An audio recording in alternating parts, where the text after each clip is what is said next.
Agent रोज को देखते हैं। वो छुपते हुए एक आदमी के पास जाते हैं। वो आदमी एजेंट प्रेस्कोट होता है। एजेंट प्रेस्कोट एजेंट रोज को बताते हैं कि आजकल कई सारे टेररिस्ट ग्रुप एक देश से दूसरे देश पर हमला कर रहे हैं और वो पूरी दुनिया में वॉर करवाना चाहते हैं। एजेंट रोज पूछते हैं कि क्या इन सारे हमलों के पीछे एक ही तरह के लोग हैं। इस पर एजेंट प्रेस्कोट बताते हैं कि वो कोई लोग नहीं बल्कि स्क्रल्स हैं, जो कि अपने चेहरे बदलकर हम इंसानों के बीच छुपकर रह रहे हैं। एजेंट प्रेस्कोट कहते हैं कि ये कहानी आज की नहीं बल्कि 30 साल पुरानी है, जब स्क्रल्स धरती पर आए थे और कैरल डैनवर्स और निक फ्यूरी ने उनके लिए एक नया प्लैनेट ढूंढने का वादा किया था। लेकिन अब स्क्रल्स हमारी पृथ्वी पर ही कब्जा करना चाहते हैं।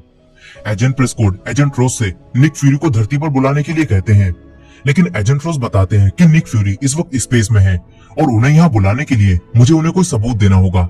अब ये सुनकर एजेंट प्रेस्कोट एजेंट रोज को स्क्रल्स के अगले हमले की इंफॉर्मेशन देते हैं और बताते हैं कि ये हमला पूरी दुनिया को जंग में घसीट देगा। एजेंट रोज उस सबूत को ले लेते हैं, लेकिन तभी एजेंट प्रेस्कोट को एहसास होता है कि एजेंट रोज असली नहीं है। एजेंट प्रेस्कोट उन पर हमला करते हैं और वो सबूत वापस लेने की कोशिश करते हैं, लेकिन एजेंट रोज उन्हें मारकर यहाँ से निकल जाते हैं। मगर तभी कोई उनका पीछा करने लगता है। एजेंट रोज उस आदमी से बचकर एक बिल्डिंग में चले जाते हैं, लेकिन वो बिल्डिंग से नीचे गिर जाते हैं। तभी मारिया हिल एजेंट रोज को बचाने यहाँ आ जाती है, लेकिन फिर पता चलता है कि जो आदमी एजेंट रोज का पीछा कर रहा था वो असल में टेलोस है और असल में एजेंट रोज भी एक स्क्रल है। टेलोस मारिया हिल को बताता है कि ये बुरे स्क्रल्स के साथ मिला हुआ था। मारिया हिल ये सब देखकर चौंक जाती है और हमें पता चलता है कि एजेंट प्रेस्कोट बिल्कुल सही थे। स्क्रल्स इंसानों की शक्ल में कई सारे बड़े ओहदों पर बैठ चुके हैं और अब स्क्रल्स देशों को आपस में लड़वाना चाहते हैं। अब स्क्रल्स को रोकने के लिए मारिया हिल और टेलोस निक फ्यूरी को स्पेस से वापस धरती पर बुला लेते हैं। मारिया हिल निक फ्यूरी को लेने आती है। इसके बाद निक फ्यूरी टेलोस से मिलता है। फिर मारिया हिल और टेलोस निक फ्यूरी को ग्राविक के बारे में बताते हैं और कहते हैं कि तुमने स्क्रल्स के लिए नया घर ढूंढने का वादा किया था, लेकिन ब्लिप के बाद से ही तुम कहीं गायब हो गए और इसीलिए अब ग्राविक स्क्रल्स के गुस्से का फायदा उठा रहा है और वो स्क्रल काउंसिल का सबसे नया मेंबर है और वही स्क्रल्स से ये सारे हमले करवा रहा है। मारिया हिल और टेलोस निक फ्यूरी को बताते हैं कि ग्राविक यहीं रशिया में है। वो कहते हैं कि स्क्रल्स पर रेडियो एक्टिव एलिमेंट्स का कोई भी असर नहीं होता है और रशिया में कई सारे न्यूक्लियर प्लांट्स खाली पड़े हैं। ग्राविक ने उन्हीं न्यूक्लियर प्लांट्स को अपना अड्डा बना रखा है। टेलोस बताता है कि इन प्लांट्स का कोई रिकॉर्ड भी नहीं है, इसलिए हम उनकी लोकेशन पता भी नहीं लगा सकते। अब निक फ्यूरी पूछता है कि ग्राविक का प्लान क्या है। मारिया हिल और टेलोस निक फ्यूरी को बताते हैं कि ग्राविक अमेरिका और रूस के बीच वॉर करवाना चाहता है। टेलोस कहता है कि अगर वो कामयाब हो गया तो पृथ्वी से इंसानों का नामो निशान मिट जाएगा। फ्यूरी को अब ये सुनकर गुस्सा आ जाता है।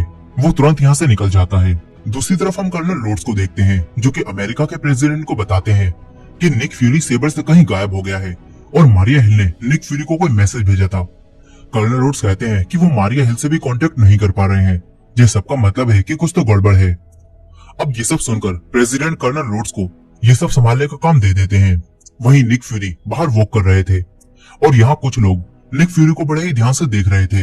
यहीं एक लड़की बॉल से खेलते हुए निक फ्यूरी के पास आ जाती है। तभी उसकी मॉम आकर उसे यहाँ से ले जाती है।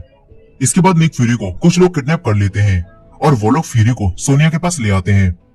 यहाँ आने के बाद निक फ्यूरी सोनिया से बात करने लगता है। निक फ्यूरी छुपते हुए यहाँ रखे एक ओवल की आंख पर कैमरा लगा देते हैं। इसके बाद वो सोनिया से बात करते हैं। सोनिया निक फ्यूरी से पूछती है कि तुम यहाँ मॉस्को में क्या कर रहे हो। निक फ्यूरी कहते हैं कि मैं भी तुम्हारी तरह बागी स्क्रल्स को पकड़ने यहाँ आया हूँ।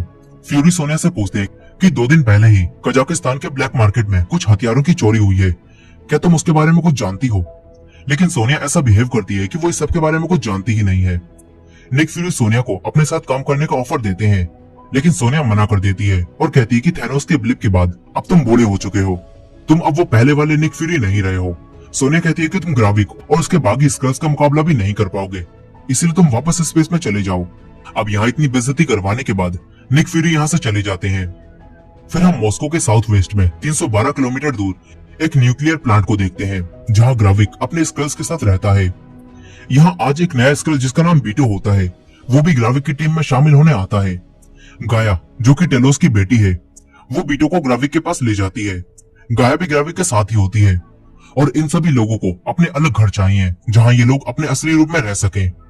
अब गाया बीटो को लैब के बाहर रोककर अंदर जाती है। यहाँ स्क्रल्स ने कई सारे इंसानों को कैद करके रखा होता है और स्क्रल्स ने उनका रूप ले रखा था। यहाँ एक स्क्रल पैगन एक दूसरे स्क्रल को एक इंसानी रूप लेने के लिए कहता है और फिर वो स्क्रल उस आदमी की मेमोरीज को भी ले लेता है। अब इसके बाद पैगन ग्राविक को जाकर बताता है कि निक फ्यूरी इस शहर में आ चुका है, लेकिन वो कहता है कि डरने की कोई बात नहीं है क्योंकि वो लंगड़ा कर चल रहा है और वो बूढ़ा भी हो चुका है। इसके बाद पैगन गाया को कुछ कैश देकर एक आदमी के पास जाकर उसे ये पैसे देकर 2 बैग लाने के लिए कहता है।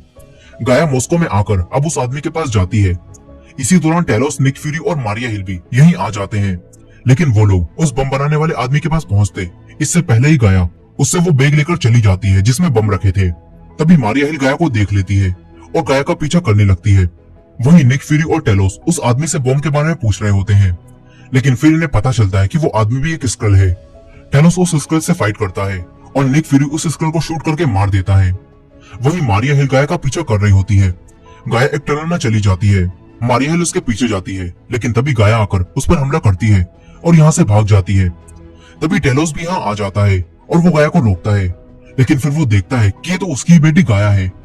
टेलोस गाया से कहता है कि मुझे वो बम दे दो। टेलोस अपनी बेटी गाया से काफी समय बाद मिला होता है, क्योंकि गाया उन्हें छोड़कर ग्राविक के साथ शामिल होने चली गई थी। इसीलिए अब टेलोस गाया को बताता है कि तुम्हारी मॉम मर चुकी है। ये सुनकर गाया चौंक जाती है। वो पूछती है कि ये कैसे हुआ। टेलोस गाया से कहता है कि तुम्हारी मॉम को ग्राविक के आदमियों ने ही मारा है।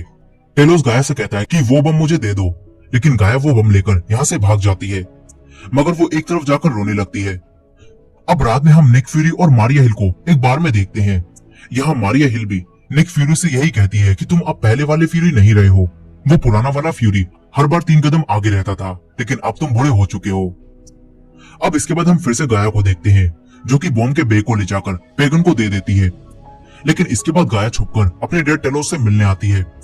टेलोस यहाँ गाया को सब कुछ बताता है कि ग्राविक ने ही तुम्हारी मॉम को मारा है। ये सब जानकर गाया अब टेलोस और निक फ्यूरी की साइड हो जाती है और टेलोस को बताती है कि कल यूनिटी डे पर ग्राविक 3 बम को विस्फोट करेगा और जो 3 लोग उन बम को बैग में ले जाएंगे उनमें से एक मैं भी हूँ। गाया कहती है कि मैं तीनों बैग्स पर इंफ्रारेड डिस्प्ले कर दूंगी। गाया टेलोस को उस जगह का नाम भी बताती है जहाँ बम विस्फोट होने वाले हैं, और फिर टेलोस निक फ्यूरी और मारिया हिल को ये सब बताता है। अगले दिन ये तीनों उस जगह पर पहुंच जाते हैं। ये लोग गाया को देखते हैं। उसके पास 2 बैग होते हैं। गाया बैग्स को किसी को दे देती है और वो लोग बैग लेकर कहीं जाने लगते हैं। ये तीनों उन लोगों का पीछा करते हैं। इसी दौरान निक फ्यूरी को वही लड़की दिखती है जिसे उसने पहले देखा था। निक फ्यूरी उस लड़की का पीछा करता है और वो लड़की भी एक स्क्रल होती है जो कि कई बार अपना रूप बदलती है। वही टेलोस और मारिया हिल जिन 2 आदमियों का पीछा कर रहे होते हैं, वो दोनों उन्हें चकमा दे देते हैं और उन बैग में कोई भी बम नहीं होते। अब तभी ग्राविक निक फ्यूरी के सामने आता है और यहाँ बॉम्ब विस्फोट करता है। ग्राविक एक के बाद एक 3 बॉम्ब विस्फोट करता है, जिससे चारों तरफ भगदड़ मच जाती है। ग्राविक इसी चीज का फायदा उठाकर निक फ्यूरी का रूप ले लेता है और मारिया हिल को गोली मार देता है। तभी असली निक फ्यूरी यहाँ आ जाता है। ग्राविक यहाँ से चला जाता है, लेकिन अब मारिया हिल की यही डेथ हो जाती है। अब इसके बाद हम साल 1997 में ब्रिक्स्टन लंदन के एक सीन को देखते हैं। यहाँ कई साल पहले निक फ्यूरी ने कुछ स्क्रल्स को पृथ्वी पर बुलाया था ताकि वो लोग पृथ्वी को सुरक्षित रख सकें और निक फ्यूरी उनके लिए स्पेस में घर ढूंढ सके। यही हम एक स्क्रल वारा को देखते हैं। वो एक छोटे स्क्रल को निक फ्यूरी से मिलवाती है और यही स्क्रल ग्राविक होता है। इससे पता चलता है कि पहले ग्राविक भी निक फ्यूरी के लिए ही काम करता था, मगर अब ग्राविक निक फ्यूरी के खिलाफ है। अब कहानी प्रेजेंट डे में आती है, जहां मारिया हिल अब मर चुकी है और बम धमाके के बाद अब कुछ रशियन ऑफिसर आकर एक आदमी को अरेस्ट करने लगते हैं। वो आदमी लगातार कह रहा होता है कि मैं एक अमेरिकन हूँ, ताकि सबको ये लगने लगे कि ये हमला अमेरिका ने करवाया है। अब यहाँ टेलोस स्थिति को देखते हुए एक ऑफिसर का रूप ले लेता है और निक फ्यूरी को यहाँ से निकाल के ले जाता है। इसके बाद हम निक फ्यूरी और टेलोस को मॉस्को से वॉर्सो जा रही ट्रेन में देखते हैं। मॉस्को में अब सभी ऑफिसर्स निक फ्यूरी को ढूंढ रहे होते हैं। यही अब निक फ्यूरी टेलोस से बात करते हैं।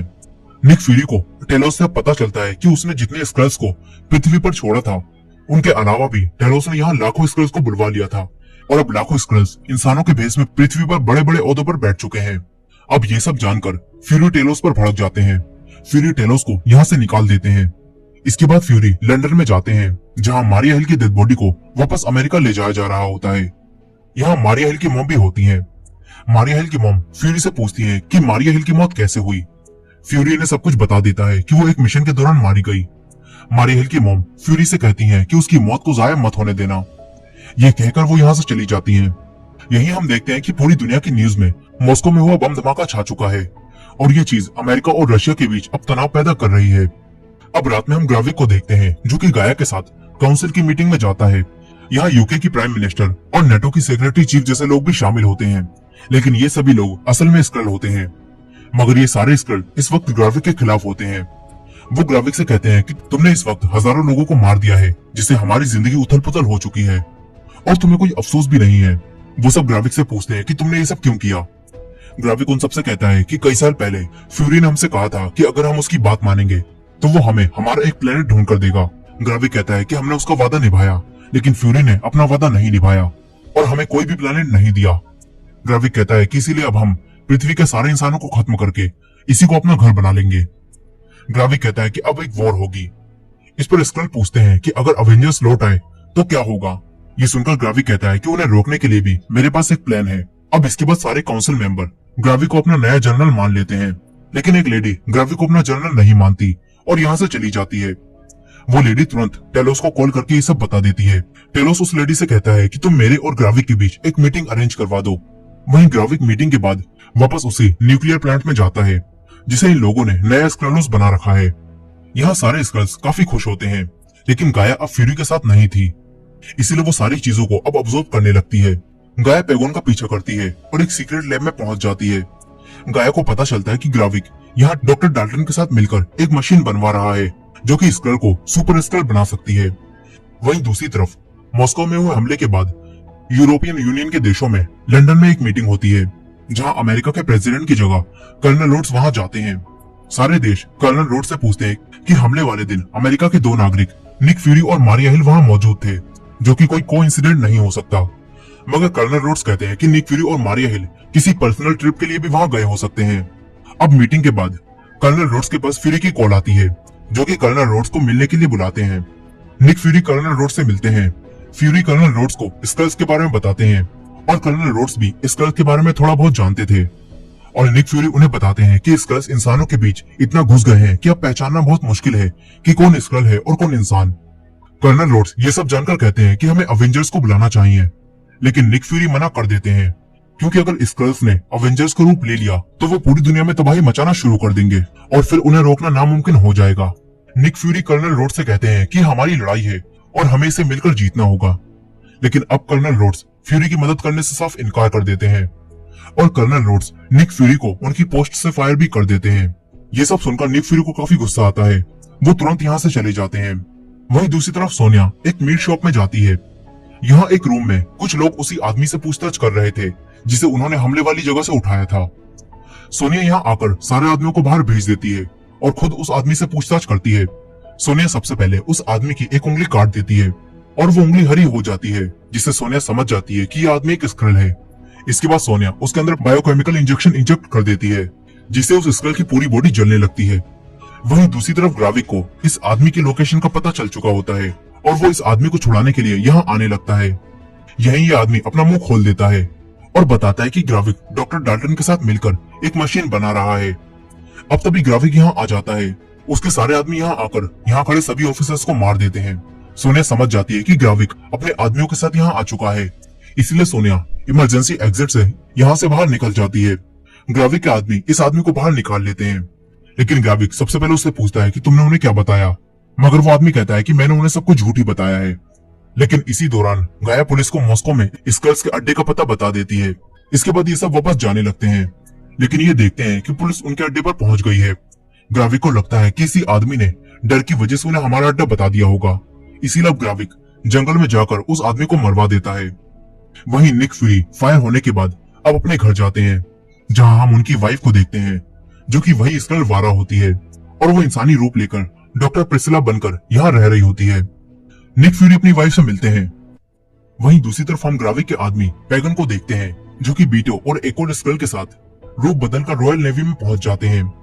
वहीं ग्राविक सारे मेंबर ऑफ काउंसिल को यहाँ बुलाकर वही मशीन दिखाता है और बताता है कि हमारे 3 आदमी रॉयल नेवी में घुस चुके हैं और वहां से वो लोग यूनाइटेड नेशन पर हमला करेंगे। ग्राविक उन्हें बताता है कि इस हमले के बाद पृथ्वी के सुपर हीरो सामने जरूर आएंगे, इसलिए उनसे लड़ने के लिए हम इस मशीन से सुपर स्क्रल बनेंगे और सुपर हीरोज को हराएंगे। अब अगली सुबह हम फ्यूरी और वारा को देखते हैं, लेकिन इस बार चीजें पहले जैसी नहीं होती। फ्यूरी और वारा के बीच बहस हो रही होती है और वारा भी इस वक्त ग्राविक के साथ ही मिली होती है। वारा फ्यूरी से कहती है कि ब्लिप के बाद मैं तुम्हें बहुत याद करती थी, लेकिन फिर जब तुम दोबारा से वापस आए तो फिर से तुम कहीं गायब हो गए। वारा कहती है कि इसीलिए तुम्हारे जाने के बाद मैं वो बन गई जो मैं थी। अब तभी वारा के पास किसी की कॉल आती है। वो वारा से कुछ पूछता है, लेकिन वारा मना कर देती है। वारा अपना फोन वहीं रखकर कहीं चली जाती है, लेकिन फ्यूरी वारा के फोन को ध्यान से देखता है। वहीं दूसरी तरफ हम ग्राविक और गाया को देखते हैं। यहाँ ग्राविक को अब गाया पर शक होने लगा था कि गाया ही उनकी बात को पुलिस को बता रही है, इसीलिए ग्राविक गाया के साथ टेलोस से मिलने जाता है। इस वक्त कार में ये दोनों ही होते हैं और ग्राविक गाया के सामने कॉल पर किसी को बताता है कि आज रात 10 बजे नेपच्यून सबमरीन यूनाइटेड नेशन के प्लान पर हमला करने वाली है। गाया इस इंफॉर्मेशन को ध्यान से सुनती है। इसके बाद ये लोग टेलोस के पास पहुंच जाते हैं। ग्राविक जब टेलोस से मिलने जाता है तो गाया इस इंफॉर्मेशन को एक फोन में टाइप कर लेती है। वहीं ग्राविक टेलोस से मिलता है। टेलोस ग्राविक से कहता है कि ये सब रोक दो, लेकिन ग्राविक साफ साफ मना कर देता है। यहाँ ग्राविक टेलोस को गाया को मारने की धमकी देता है। तभी टेलोस ग्राविक का गिरबान पकड़ लेता है, लेकिन तभी यहाँ बैठे सभी लोग ग्राविक का रूप ले लेते हैं, यानी कि ये सभी लोग स्क्रल हैं। ग्राविक सबको शांत होने का इशारा करता है, लेकिन फिर टेलोस ग्राविक के हाथ पर छुरा भोंककर यहाँ से चले जाते हैं। तभी हम देखते हैं कि ग्राविक अपने हाथ को हील कर लेता है, यानी कि ग्राविक उस मशीन से सुपर स्क्रल बन चुका है। ग्राविक बाहर आ जाता है। वहीं गाया दूसरा रूप लेकर टेलोस तक वो फोन पहुंचा देती है जिसमें गाया ने हमले के बारे में लिखा था। इसके बाद गाया और ग्राविक यहाँ से वापस चले जाते हैं। वहीं एक रेस्टोरेंट में फ्यूरी टेलोस से मिलता है। टेलोस फ्यूरी को बताता है कि गाया से पता चला है कि British Neptune submarine United nation के एक प्लेन पर हमला करने वाली है। ये जानकर फ्यूरी सोनिया को तुरंत कॉल करता है और इससे फ्यूरी को नेवल कमांड हेडक्वार्टर के ऑफिसर इंचार्ज का नाम पता चल जाता है। उसके बारे में पता चलते ही फ्यूरी रात में टेलोस के साथ उसके घर में जाता है। वो दोनों छुपकर उनके गार्ड्स को मारते हैं और घर में जाकर उस आदमी को पकड़ लेते हैं, लेकिन इस आदमी ने पहले ही सबमरीन में बैठे नेवी ऑफिसर्स को यूनाइटेड नेशन के प्लेन पर मिसाइल लॉन्च करने का ऑर्डर दे दिया होता है। वो सभी लोग यूनाइटेड नेशन के प्लेन पर हमला करने वाले थे। यहाँ टेलोस और फ्यूरी इस आदमी से हमला रोकने के लिए कहते हैं, लेकिन वो आदमी ग्राविक के खिलाफ जाने से मना कर देता है।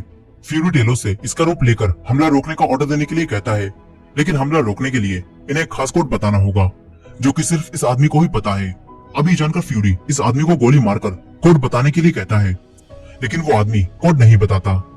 तब टेलोस उसे मार देता है और फिर वो तुरंत ही गाया को कॉल करता है, क्योंकि असल में यह आदमी भी एक स्क्रल है जिसने नेवी ऑफिसर इंचार्ज का रूप ले रखा था और असली ऑफिसर इंचार्ज ग्राविक के पास वहीं कैद है। इसीलिए टेलोस गाया को उस ऑफिसर इंचार्ज का नाम बताता है और गाया तुरंत ही उस आदमी के पास जाकर उसकी मेमोरीज में से वो कोड पता कर लेती है। गाया टेलोस को वो कोड बताती है और एन मौके पर ही टेलोस उस आदमी का रूप लेकर हमला रुकवा देता है। इससे दोनों देशों के बीच वॉर का खतरा टल जाता है, लेकिन वहीं गाया समझ चुकी थी कि अब वो पकड़ी जाएगी, इसलिए गाया वहां से भागती है। तभी रास्ते में उसे ग्राविक मिल जाता है और क्योंकि इस हमले के बारे में ग्राविक और गाया ही जानते थे, इसलिए ग्राविक समझ जाता है कि गाया ही हमारे हमलों की इन्फॉर्मेशन लीक कर रही है। ग्राविक यहाँ गाया को शूट करके मार देता है और फिर ग्राविक यहाँ से चला जाता है। वहीं दूसरी तरफ निक फ्यूरी की वाइफ वारा एक बैंक में जाकर एक गन बाहर निकालती है और फिर उन्हें किसी की कॉल आती है जो कि उन्हें मिलने के लिए बुलाता है।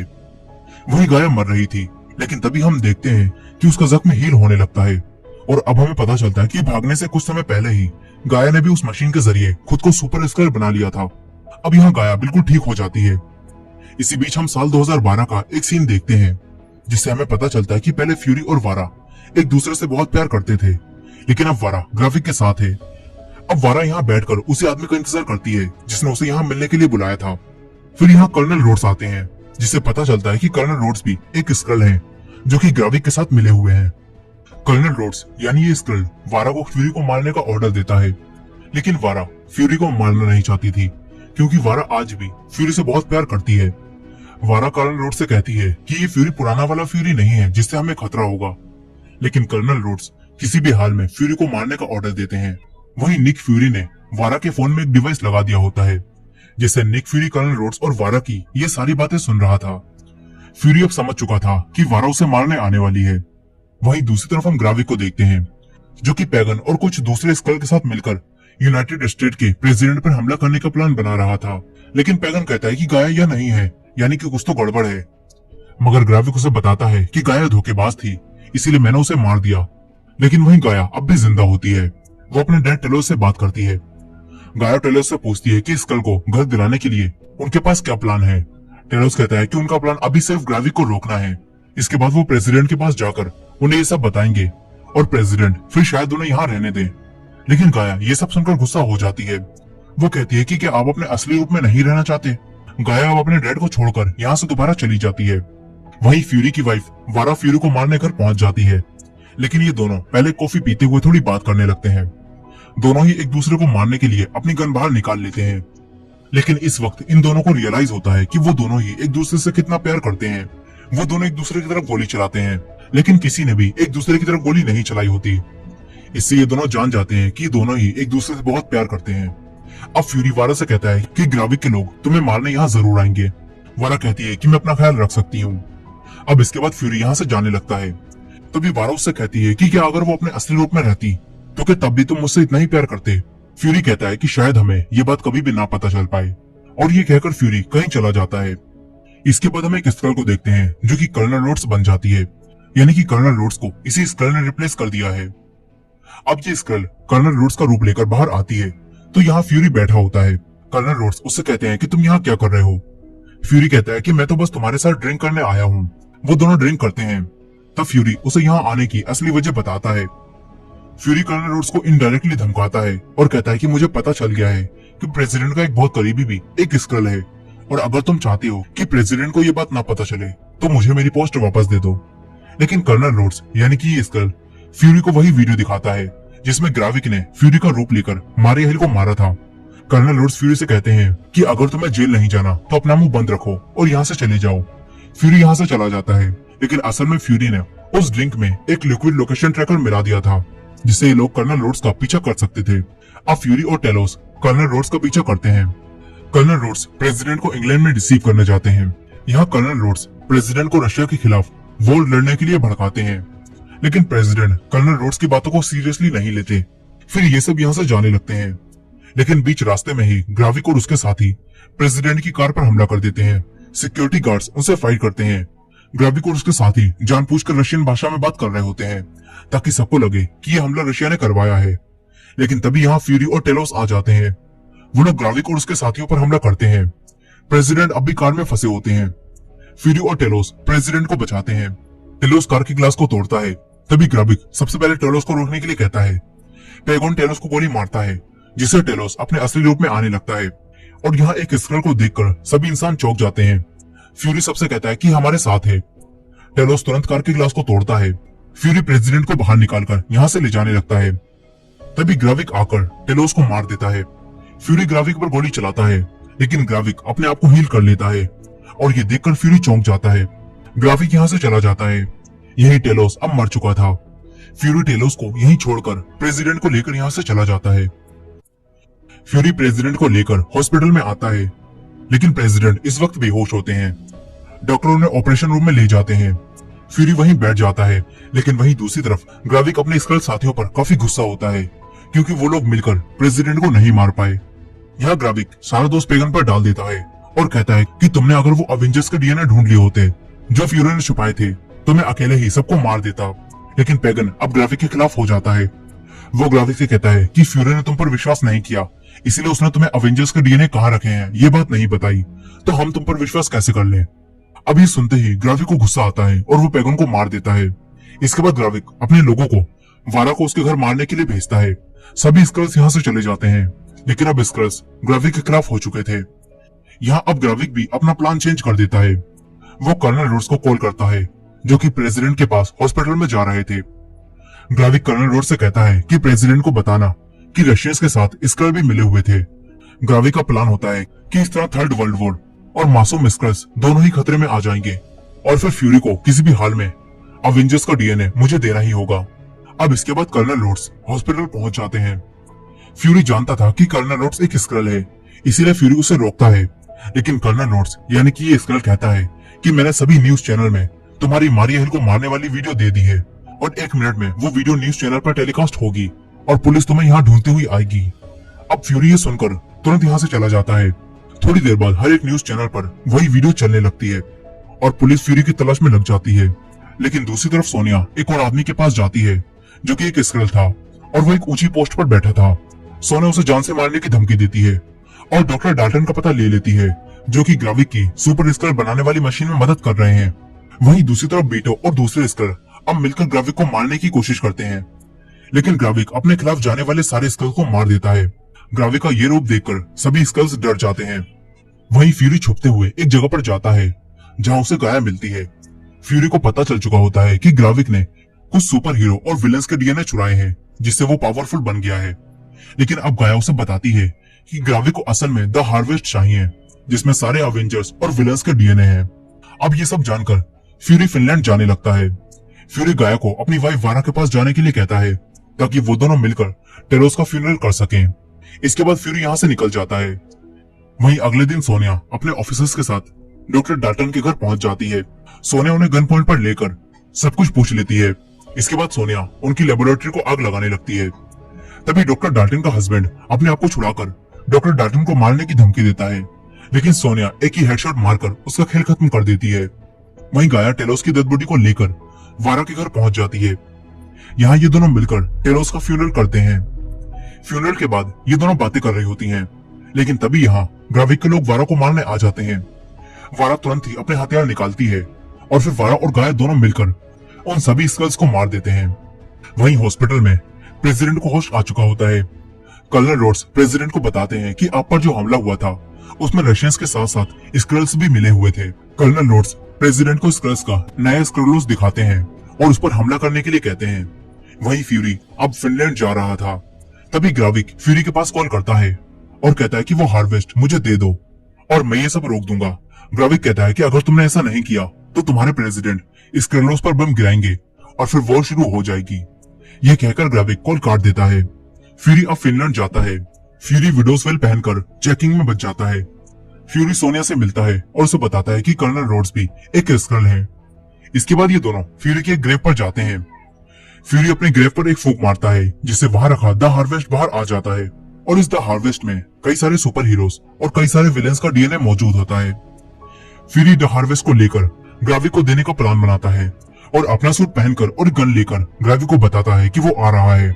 अब इसके बाद फ्यूरी अपनी वाइफ वारा को कॉल करता है और उससे बात करने के बाद फ्यूरी ग्राविक के पास उसी न्यूक्लियर प्लांट पर आ जाता है। वहां की रेडिएशन की वजह से फ्यूरी ठीक से नहीं चल पा रहा था। फ्यूरी किसी तरह ग्राविक के पास पहुंच जाता है। वो कुछ पिल्स लेता है ताकि वो ठीक रह सके, लेकिन वो पिल्स भी नीचे गिर जाती हैं। यहीं ग्राविक फ्यूरी से बात करता है और इन्हीं बातों के दौरान हमें पता चलता है कि ग्राविक पहले फ्यूरी के लिए काम करता था और उसके कहने पर ग्राविक ने कितने ही लोगों को जान से मार दिया था। ग्राविक कहता है कि तुम्हारे लिए इतना सब कुछ करने के बाद भी तुमने हमें छोड़ दिया और इसीलिए अब ग्राविक सबसे पहले फ्यूरी को मारना चाहता है। ये दोनों यहाँ बात कर रहे होते हैं और वहीं दूसरी तरफ हॉस्पिटल में कर्नल रोड्स प्रेसिडेंट को रशियंस के खिलाफ भड़काकर उन्हें बॉम्ब लॉन्च करने के लिए कहते हैं। कर्नल रोड्स प्रेसिडेंट को कुछ नकली सैटेलाइट इमेज दिखाते हैं जिसमें रशियन टैंक होते हैं और उन्हें देखकर प्रेसिडेंट बॉम्ब लॉन्च करने का ऑर्डर दे देते हैं। लेकिन तभी सोनिया यहाँ आ जाती है। वो कर्नल रोड्स को कॉल करके कहती है कि फ्यूरी यहीं आ चुका है और वो प्रेसिडेंट को बॉम्ब लॉन्च करने से रोकना चाहता है, इसलिए तुम्हें प्रेसिडेंट को यहाँ से निकालना होगा। यहाँ कर्नल रोड्स ये नहीं जानते थे कि सोनिया फ्यूरी के साथ मिली हुई है, इसलिए कर्नल रोड्स सोनिया की बात पर यकीन करके प्रेसिडेंट को दूसरे फ्लोर पर ले जाने लगते हैं। सिक्योरिटी गार्ड हर तरफ फ्यूरी को देखती है और तभी कोई उन ऑफिसर्स को शूट करके मार देता है। धीरे धीरे सारे सिक्योरिटी गार्ड्स को कोई शूट करके मार देता है। वहीं फ्यूरी द हार्वेस्ट को ग्राविक को दे देता है और कहता है कि इसे लेकर अपने सभी लोगों को लेकर पृथ्वी से कहीं और चले जाओ। लेकिन ग्राविक ये बात नहीं मानता और द हार्वेस्ट लेकर उसे मशीन में डाल देता है। इसके बाद ग्राविक उस मशीन को चालू करता है और अपने आप को सुपर स्क्रल बनाने लगता है। फिर ग्राविक हल्क की पावर से फ्यूरी पर हमला करता है, लेकिन असल में ये फ्यूरी नहीं बल्कि गाया थी, जो कि फ्यूरी का रूप लेकर यहाँ आई थी और अब द हार्वेस्ट की वजह से गाया को भी पावर्स मिल गई होती हैं। गाया ग्राविक के एक पंच मारकर उसे दूर फेंक देती है। वहीं हॉस्पिटल में असली फ्यूरी और सोनिया मिलकर सारे गार्ड्स को खत्म कर देते हैं। फ्यूरी प्रेसिडेंट से कहता है कि कर्नल रोड्स एक स्क्रल है और असली कर्नल रोड्स उसी जगह पर कैद है जहां आप हमला करवा रहे हैं, इसलिए आपको मिसाइल लॉन्च होने से पहले उसे रोकना होगा। लेकिन ये कर्नल रोड्स प्रेसिडेंट से कहते हैं कि फ्यूरी पागल हो चुका है। प्रेसिडेंट अब कंफ्यूज हो जाते हैं कि वो किसकी बात सुने। तभी फ्यूरी कर्नल रोड्स को शूट करके मार देता है, जिससे वो स्क्रल अपने असली रूप में आ जाती है और प्रेसिडेंट सब कुछ समझ जाते हैं। वो तुरंत ही बॉम्ब लॉन्चिंग को रुकवा देते हैं। वहीं दूसरी तरफ गाया और ग्राविक के बीच फाइट हो रही होती है। दोनों के पास ही कई सारे सुपर हीरोज और सुपर विलेंस की पावर थी, जिससे दोनों एक दूसरे को काफी कड़ी टक्कर दे रहे थे। लेकिन आखिर में गाया कैप्टन मार्वल की पावर का यूज करके ग्राविक को जान से मार देती है। इसके बाद गाया जाकर तुरंत उन सभी लोगों को छुड़ाती है जिन्हें ग्राविक ने यहाँ कैद करके रखा था। यहाँ अब सभी लोगों की जान बच जाती है। लेकिन हॉस्पिटल से डिस्चार्ज होने के बाद प्रेसिडेंट टीवी पर आकर सबसे कहते हैं कि हम किसी भी गैर पृथ्वीवासी को अब नहीं छोड़ेंगे। और इसी स्पीच की वजह से अब कई सारे लोग स्क्रल्स बने लोगों को मारने लगते हैं। इस वजह से कई सारे मासूम स्क्रल जो कि ग्राविक के साथ नहीं थे वो भी मर जाते हैं और कुछ लोग जो कि स्क्रल भी नहीं थे वो भी मारे जाते हैं। दूसरी तरफ सोनिया गाया से मिलती है और कहती है कि प्रेसिडेंट ने तुम लोगों के खिलाफ जिस जंग का ऐलान किया है उससे तुम लोगों को बचाने में मैं तुम्हारी मदद करूंगी, लेकिन बदले में तुम्हें मेरी मदद करनी होगी। सोनिया गाया को अपने साथ काम करने के लिए मना लेती है। वहीं फ्यूरी अब वापस स्पेस में सेबर पर जाने लगता है, लेकिन जाने से पहले फ्यूरी प्रेसिडेंट को कॉल करके वार्न करता है कि उसने जो किया है वो उसके लिए अच्छा नहीं होगा। इसके बाद फ्यूरी जाने लगता है, लेकिन तभी फ्यूरी की वही वारा यहाँ आती है और वारा अब अपने असली रूप में आ जाती है। फ्यूरी वारा को बताता है कि क्ली स्क्रल के साथ एक पीस एग्रीमेंट करने के लिए तैयार हो गए हैं और स्क्रल्स को रीड करने के लिए फ्यूरी वारा को अपने साथ स्पेस में ले जाता है।